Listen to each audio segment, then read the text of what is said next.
Qatar പ്രവാസികളും cinema ആസ്വാദകരും ഒരുപോലെ കാത്തിരുന്ന താരനിശയായിരുന്നു Mollywood magic. മമ്മൂട്ടിയും മോഹൻലാലും അടക്കം മലയാള സിനിമയിലെ ഒട്ടുമിക്ക താരങ്ങളും അണിനിരക്കേണ്ടിയിരുന്ന ഷോ കഴിഞ്ഞ ദിവസം അവസാന നിമിഷമായിരുന്നു റദ്ദാക്കിയത്.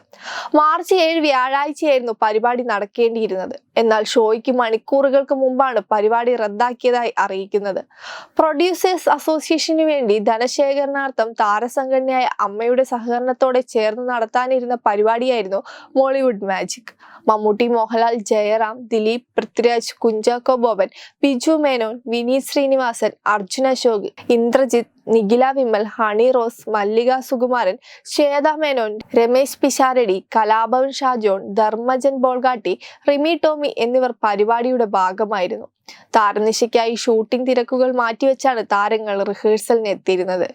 എമ്പുരാൻ സിനിമയുടെ ഒരു ഷെഡ്യൂൾ പൂർത്തിയാക്കിയാണ് മോഹൻലാലും പൃഥ്വിരാജും പരിപാടിക്ക് എത്തിയിരുന്നത്. മമ്മൂട്ടി 7-ന് തന്നെ ഖത്തറിലെത്തി. മറ്റു താരങ്ങളാവട്ടെ ദിവസങ്ങളായി ഇതിന്റെ ഭാഗമായി റിഹേഴ്സലിലായിരുന്നു.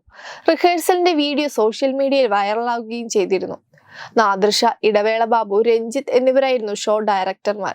സാങ്കേതിക കാരണങ്ങളാലും മോശം കാലാവസ്ഥ കാരണവുമാണ് പരിപാടി മാറ്റിവെക്കുന്നത് എന്നാണ് സംഘാടകരായ 91 ഇവന്റ്സ് അറിയിച്ചിരിക്കുന്നത്.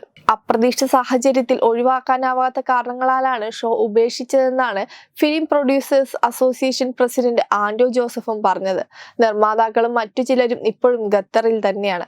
എന്നാൽ താരനിശ അവസാന നിമിഷം റദ്ദാക്കാൻ കാരണം പണമിടപാട് സംബന്ധിച്ച തർക്കമാണെന്നാണ് പ്രമുഖ മാധ്യമം റിപ്പോർട്ട് ചെയ്തത്. പരിപാടിക്കായി സ്റ്റേജ്, ശബ്ദ സംവിധാനം എന്നിവ ഒരുക്കിയെങ്കിലും സ്റ്റേഡിയത്തിന്റെ വാടക പൂർണ്ണമായി കൊടുക്കാത്തതിനാൽ ഗേറ്റ് തുറന്നു കൊടുത്തില്ല. പിന്നീട് പോലീസ് എത്തിയാണ് കാണികളെ പിരിച്ചുവിട്ടത്. പണമിടപാട് സംബന്ധിച്ച തർക്കങ്ങളാണ് ചടങ്ങ് മുടങ്ങാൻ കാരണമായത്. അതേസമയം ടിക്കറ്റ് എടുത്തവർക്ക് പണം തിരിച്ചു നൽകുമെന്നും സംഘാടകർ അറിയിച്ചിട്ടുണ്ട്. ഇത് 2ാം തവണയാണ് ഇതേ പരിപാടി മുടങ്ങുന്നത്. കഴിഞ്ഞ നവംബർ 17-ന് ഇതേ പരിപാടി സംഘടിപ്പിക്കാൻ നീക്കം നടന്നിരുന്നു. എന്നാൽ ഇസ്രായേൽ പാലസ്തീൻ സംഘർഷത്തിന്റെ പശ്ചാത്തലത്തിൽ അനുമതി ലഭിച്ചിരുന്നില്ല. 2022 ഫിഫ ലോകകപ്പിനായി ഖത്തർ നിർമ്മിച്ച ദോഹയിലെ സ്റ്റേഡിയമായിരുന്നു താരനിശയുടെ വേദി ആവേണ്ടിയിരുന്നത്.